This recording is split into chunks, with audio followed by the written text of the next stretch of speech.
Las flotas celestes que se formaron en los años finales de la Era del Caos hicieron realidad la supervivencia de los Kharadron. Cuando las verdaderas riquezas de las cámaras de la superficie fueron saqueadas, todo plan de regresar a su antigua existencia como montañeros se dejó de lado.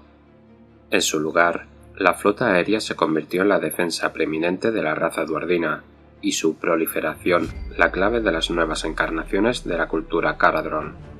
En esencia, se convirtieron en el flujo vital de un imperio mercantil nuevo que se extendía desde Chamon a todos los demás reinos.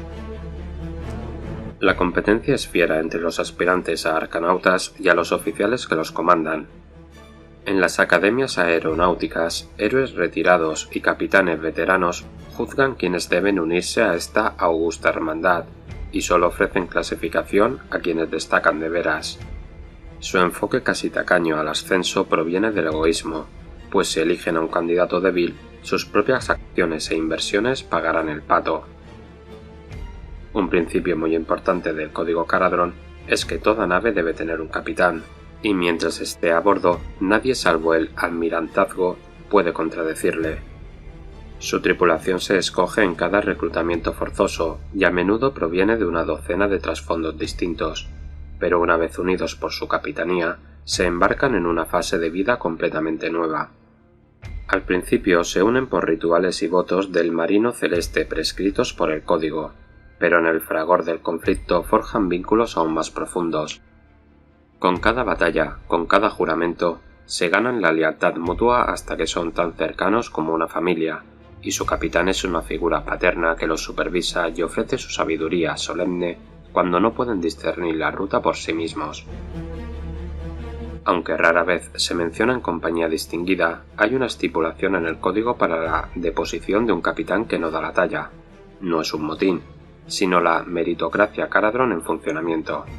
Quienes no aseguran éxitos a la nave se ven sujetos a una moción de censura, o Krenka Gorokna, un modismo que significa poner rumbo a un lugar sin alcohol, y probablemente son depuestos sin apenas derramamiento de sangre. Una vez se ha pasado el polvo, ocuparán un rango menor con poco deshonor. Desde ese momento pueden alzarse o caer igual que todos los demás. A medida que una flota aérea reúne más naves, se forman nuevos vínculos de hermandad, se cierran nuevos tratos y comienzan rivalidades amistosas. Hasta la misma altitud a la que los Kharadron vuelan sobre sus enemigos les brinda una sensación de unidad, y consideran que los otros tripulantes están a su mismo nivel, y que cualquier otro está por debajo. Esto provoca en las tripulaciones de permiso o atracadas en el puerto de un cliente una sensación de aislamiento. Hablan en un dialecto tan técnico y lleno de jerga que hasta otros duardinos tienen dificultades para entenderlo. En viajes tan lejanos a ojos de sus aliados anclados en tierra, estas tripulaciones han sufrido infiernos secretos propios, y los lazos que forjan en la adversidad resultan en una cultura tan fuerte que ningún poder externo puede romperlos. Sorprenderá poco que cada flota celeste tenga una base organizativa que sea aprobado y testado en el código. El estatuto del almirante dicta que cada uno de dicho rango, de los que en cada puerto celeste hay varios, comanda su flota celeste de forma similar. Bajo la égida de sus órdenes inmediatas hay un mando cielos de hierro que generalmente está compuesto por su principal acorazado, un cuerpo de endrimecánicos para asegurar que se desempeña con la mayor eficacia, y una compañía de arcanautas para hacerse con el control de bienes terrestres que considere vitales. Bajo él se encuentran 3 oficiales de su mayor confianza fuera de las compañías arcanautas. Pueden ser talla código, aeterquimistas, navegantes aetéricos o endrintendentes, aunque hay estipulaciones y enmiendas que permiten otros oficiales en las circunstancias adecuadas. Las flotillas más grandes pueden contar con varios endrintendentes con trajes dirigibles de alta velocidad que les permite cruzar de una nave a otra, mientras que es más probable que las flotas prospectoras lleven a varios aeterquimistas para asegurar un botín decente de aeteroro al final del viaje. Cada puerto celeste tiene un consejo de almirantes que preside sobre cuestiones de comercio, orden civil y guerra. Este, a su vez, responde ante el Heldrad. El Heldrad es el consejo gobernante más alto de los altos señores Kharadron, con delegados de los 6 puertos celestes más ricos. Es el encargado de actualizar el código y adaptarlo a las necesidades del momento, para asegurar la prosperidad incesante de aquellos a quienes gobiernan. Todo empezó en la conferencia de Madralta, que lleva el nombre de la isla flotante en la que tuvo lugar. Duró muchos días, ya que las flotas de al menos 7 puertos celeste apuntaban con las baterías de sus cañones aéreos unas sobre otras. No fue un debate pacífico. Más de una vez, la violencia amenazó con estallar en la mesa de negociaciones. Sin embargo, el inminente final de su estilo de vida obligó a los líderes duardinos a comprometerse e intentar establecer una serie de leyes que permitieran a todos prosperar. Ninguno deseaba repetir los errores del pasado. Las antiguas dinastías reales habían fracasado en proteger a su pueblo. No habría más reyes ni reinas, ni los duardinos del cielo buscarían nunca más la intervención divina para que los salvara. Habían presenciado el destino de los que dependían de la ayuda de Grumni, Grimnir y Sigmar cuando el caos descendió sobre ellos. Este nuevo imperio se vería impulsado por la tecnología y la ciencia en lugar de la fe, y gobernado por líderes elegidos por su talento, no por su linaje. Así se estableció el primer borrador del Código Caradron. Todos los puertos celestes en desarrollo contribuyeron a este documento, que codificaba los principios de disciplina, libertad individual, beneficio personal y seguridad comunitaria, que se convertirían en la base del imperio aéreo de los altos señores Caradron. La palabra Caradron en sí misma significa algo parecido a nacer de la montaña dividida, en el antiguo Duardin, y aunque los habitantes de los puertos celestes abrazarían una nueva cultura, nunca olvidarían el trauma que había dado origen a su gran civilización. Las pautas iniciales inscritas en el exhaustivo manifiesto Caradron se tomaron de las leyes navales originalmente destinadas a mantener la disciplina a bordo de una aeronave. El código simplemente tomó estos artículos y los amplió para cubrir el gobierno de toda la sociedad.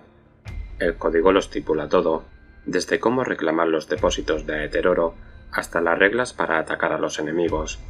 El documento original incluía 9 artículos, cada uno subdividido en muchas secciones. En él se pueden encontrar los artículos de unión, las 7 reglas de prosperidad y los 12 puntos de elección. Con el tiempo ha habido enmiendas al código, especialmente tras el necroseísmo de Nagas, llamado por los Caradron el Garak Tormun, y los cielos malditos provocados por Belacor. Algunos puertos celestes lo refutan, sobre todo el ultratradicionalista Barak Thrinn. Incluso con los artículos acordados, a menudo hay espacio para la interpretación, y algunos capitanes, en particular los provenientes del pícaro Barak Mornar, son notablemente ágiles en su capacidad para navegar por el marco de interpretación del código. La composición del Heldrad fluctúa en función del capital, en esencia las acciones de Aeteroro que posee cada puerto celeste. Barak Nar mantiene la mano en el timón con 5 escaños, aunque desde el regreso de Grumni el equilibrio de poder ha comenzado a cambiar considerablemente. Comparemos el estatus de riqueza y sus delegados en el Heldrad desde el primer tomo de batalla en primera edición hasta el actual tomo de tercera edición. Barak Nar sigue siendo el puerto más influyente. Ha perdido parte de su capital y 2 miembros en el Heldrad. Barak Zilpin continúa como segundo puerto, aumentando considerablemente su capital. Barak Mornar ha pasado del 5º puerto más influyente a ser el tercero después del necroseísmo y el actual tiempo de la bestia, triplicando su capital y consiguiendo 2 miembros en el Heldrad. Barak Thon y Barak Urbat bajan un puesto, y el último de los 6 puertos celestes más importantes es Barak Thrinn, que ha visto aumentar su capital exponencialmente y tener un delegado más. Conozcamos ahora los puertos celestes, un relato de ficción de cada uno de ellos y algunos de sus personajes. Barak Nar, la ciudad del primer amanecer.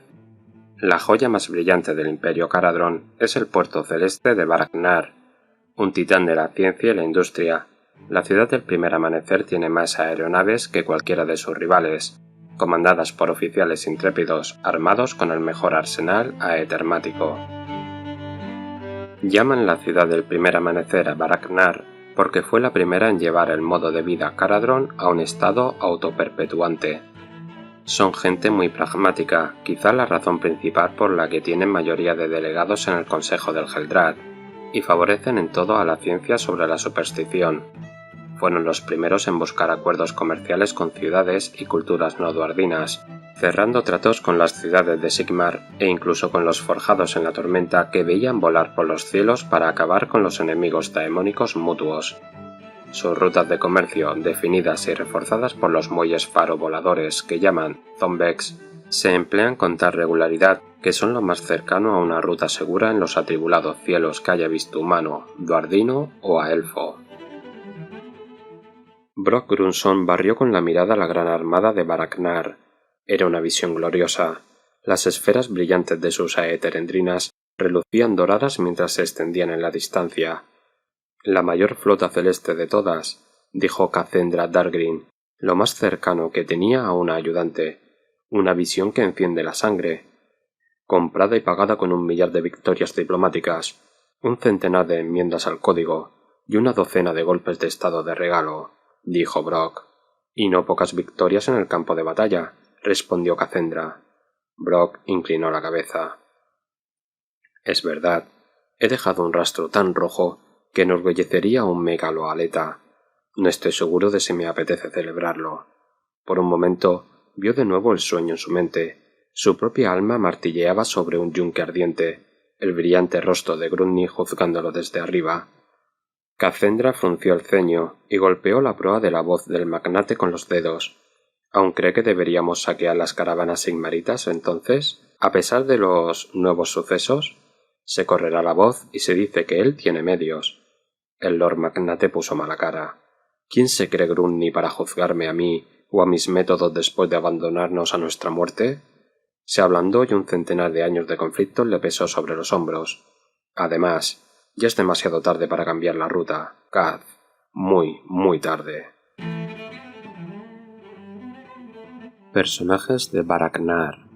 Brock Grunson, conocido como el Lord Magnate, es el Caradhran más rico del mundo y busca nuevas fuentes de aeteroro con beligerancia decidida. Björgen Tundrik es el intrépido líder de la banda de los extraperlistas. Es un aeterquimista que se ha labrado una reputación en Baraknar por su capacidad para olfatear nuevas vetas de aeteroro. Horgrim Brand, el primero de los grandes almirantes Caradhran y el cerebro detrás de la victoria en la batalla de la primera coalición de la cual no sobrevivió. Su cuerpo se volvió plateado por la hechicería de Thench, y en su honor su figura se montó en la proa de su fragata. Considerado uno de los grandes estrategas de Baraknar, el gran almirante Brand estableció los principios básicos de la estrategia naval de los Caradhran y su dominio indiscutible de los cielos. Drag Grolson fue uno de los duardinos más jóvenes en conseguir el puesto de honor de Endrintendente, pero eso apenas marcó la cima de sus ambiciones, pues Grolson quería el puesto de maestro y un taller propio en el Salón de los Inventores de Baraknar. Brige Kolstar, un almirante Caradhran que defendió la ciudad de Letis y fue quien puso fin al desertor Matafuego. Barak Thilfin, la ciudad barrida por el viento. No hay mejores navegantes aeronáuticos que los de Barak Thilfin, tal y como ellos señalan. En innumerables ocasiones, las hábiles maniobras y la asombrosa velocidad de las aeronaves del puerto celeste les han permitido superar situaciones aparentemente fatídicas. Aunque pocos de sus camaradas en otros puertos celestes lo admiten, los pilotos de Barak Thilfin son los mejores. Deben serlo si quieren evitar el desastre. No es por nada que Thilfin sea llamada la ciudad barrida por el viento. Sus fuertes son continuamente golpeados por las tempestades de la Crux Espiral, y desde la llegada de los cielos malditos, estos huracanes parecen más malévolos que nunca. Conocidos como señores de los vientos, aunque sus rivales no tardan en proferir razones menos halagadoras de por qué, han abierto tantos mercados nuevos por Chamon que son los segundos en escaños en el Heldrad. Mientras sus grandes salas de engranaje sigan produciendo ingenieros dotados, es improbable que esto cambie. El Garaktornum se ha dispersado, almirante Drag. Sobre nuestros bellos y resplandecientes picos se alza ahora un nuevo viento. ¿Crees que no lo sé?, gritó Drag sobre el huracán aullante. ¿Te piensas que hace falta que una eterquimista me explique lo que me está intentando sacar los ojos literalmente? Nos han atacado rocks de pico plateado, hardkrakens, bancos de parracudas y 3 especies de mantícoras, y eso solo esta semana. Guresta Getrina, y el tonto que diga lo contrario perderá beneficios a más tardar. Ah, eso es cierto, dijo Tregnar, cuyos instrumentos aetermáticos resonaron rápidamente cuando se inclinó hacia el viento prevalente con la nariz en alto. Pero hablo de un motivo mucho más refinado, almirante. El aroma del cambio, por odiado que suela ser, se mezcla con el del metal más puro. Es una señal de su regreso. ¿Qué? ¿A qué te refieres? Sabe muy bien a quién me refiero, dijo Tregnar. Trag volvió la mirada hacia los vientos voraces. En su alma había una gran sensación de inquietud ondulando ante todo lo demás. Esperanza, tal vez. Lo sé, dijo con suavidad. Creo que lo sé. Personajes de Barak Thilfin. Drongon Thunbolson, intrépido endrintendente que participó en la segunda reunión de Madralta y llevó con él a Gronthi a la batalla de Vindicarun para liberarla de las huestes de Belacor. Durek Engraneg Martillo, maestro armador que le construyó la Endrinharcia a Brock Grunson. Almirante Zung, saqueó una criptormenta y fue ascendido al Consejo de Almirantes de su puerto celeste. Imoda Barrastor, la almirante es una maestra cartógrafa. Sus mapas de la crux espiral de Chamon y de las corrientes de Aeteroro son muy preciados. Ella fue quien guió la flota Caradron para liberar Vindicarun de las garras de Belacor. Barak Mornar, la ciudad de la sombra. Lo que algunos llaman piratería, los de Barak Mornar simplemente lo ven como oportunismo inteligente, siempre bordeando los límites de las prácticas aceptadas cuando se trata de asuntos del código. Estos duardinos prefieren atacar sin previo aviso, matar a su presa y despojarla de cualquier cosa valiosa antes de desaparecer en las sombras. Una densa cortina de suspicacia cuelga sobre Barak Mornar, pues ha dejado Chamon en pos de las nieblas cambiantes de Ulgu. Incluso antes de que pasara a Reino de las Sombras, destacaba por el uso de pintura cambiante óptica y desechos aetermáticos propulsados para ocultar los movimientos de sus naves, sin mencionar su explotación despiadada de la ambigüedad en los contratos. Sus almirantes y capitanes son maestros de la emboscada y la ventaja oculta. Si una operación criminal de alto nivel necesita traficar con bienes, suele acudir a Barak Mornar. Cada vez que añaden sutilmente una enmienda al código, dan lugar a una serie de contramedidas añadidas específicamente para impedir las depredaciones de su flota. Por el aliento de Ulgu, dijo Inga Finstor. Me imagino que entendéis lo que eso implica para vosotras. ¿Enmiendas? Dijo Bayona, la más habladora de su círculo interno, y en opinión de Inga, por tanto la que más probabilidades tenía de ser arrojada desde la hoja húmeda hacia la sombra infinita después de que un duelo de subtexto acabase en acción letal. Enmiendas, asintió Inga. Un montón, mientras los grandes barbas están ocupados en otra parte. Dejaremos que se preocupen por la debida reverencia y por los asientos en la alta mesa, mientras presionaremos por una docena de detallitos que nos benefician, propuestos justo al final del día, tras todo ese debate que es tan importante que no llevará a ninguna parte. Nos aprobarán la mitad de ellos, después de un día de impasse, solo para demostrar que han hecho algún progreso, y no le darán muchas vueltas con sus planes hechos una pena. Dredka se aclaró la garganta, con las cejas gruesas arrugadas tras las lentes de su aetermáscara. Con el mayor de los respetos, ¿no deberíamos mirar antes por nuestras almas que por nuestros cofres? Inga sonrió y hizo un gesto de desdén con el plano de la mano. En su interior ya estaba cambiando su valoración sobre sus hijas de código. Sería Dredka la primera en pasar por la regala, y su propia bota la que se ocuparía de ello. Dreki Flynn, capitán de la fragata más veloz de Barak Mornar, la Aesvin. Dagnai Holdestock, comerciante veterano con habilidad para interpretar el código, fue quien llevó a una banda variopinta de guerreros hasta la ciudad de Ulfenkar. Barak Thon, la ciudad del sol. Altamente militaristas y orgullosos de su incomparable herencia marcial, Los arcanautas de Barak-Thon desean demostrar su valía en la batalla y ganar la famosa Estrella de Hierro, una medalla otorgada solo por actos de excepcional valor. No hay soldados mejores en todos los puertos celestes que los entrenados en los cuarteles de la Ciudad del Sol. El puerto celeste de Barak-Thon elige flotar tan alto en la estratosfera de Chamon que es casi imposible transitar por sus calles sin un aparato de respiración especializado.